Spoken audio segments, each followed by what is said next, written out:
Voters consider recreational marijuana. It's useful to see what impact it's having in other states where it's already legal.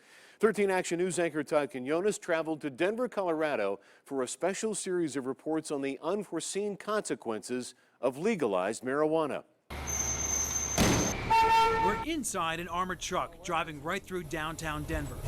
Up front, 2 armed security guards. You never know what you're going to run into. In the back, a bag of money from a marijuana business. What you want to really look for is trail vehicles, certain vehicles that do pop up around the same time that you're doing your pickups and drops. We've agreed not to show which bank this money is being deposited in.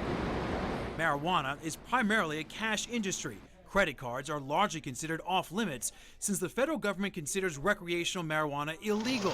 The secrecy underscores the uneasy relationship between banks and the pot business, and in between them is Ricky Bennett. You used to lock people up for dealing marijuana. Absolutely. I took their liberties away. It was an ethical dilemma for me. The former Aurora police chief turned entrepreneur saw an opportunity. He started Blue Line, a security agency specializing in servicing the marijuana industry, which now employs about 80 people. On any given day, Blue Line can handle hundreds of thousands of dollars in cash. So where do they put it? Well, they have this massive vault here at the location.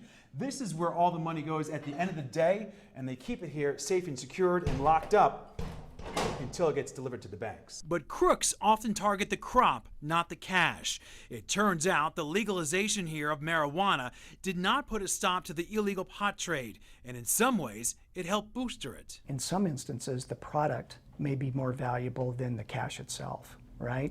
If you can move that to another state where it's not legalized or into the black market, it may have a greater value than the cash does itself. It's an unintended consequence of the legalization of recreational marijuana. Tyler Hansen is the president of the Colorado Cannabis Chamber of Commerce. He argues the rise of the marijuana industry here is creating thousands of jobs and bringing in millions of dollars to the state. But he acknowledges some complications. Here's the unfortunate thing is we're surrounded by states that don't have any form of medical marijuana or decriminalization.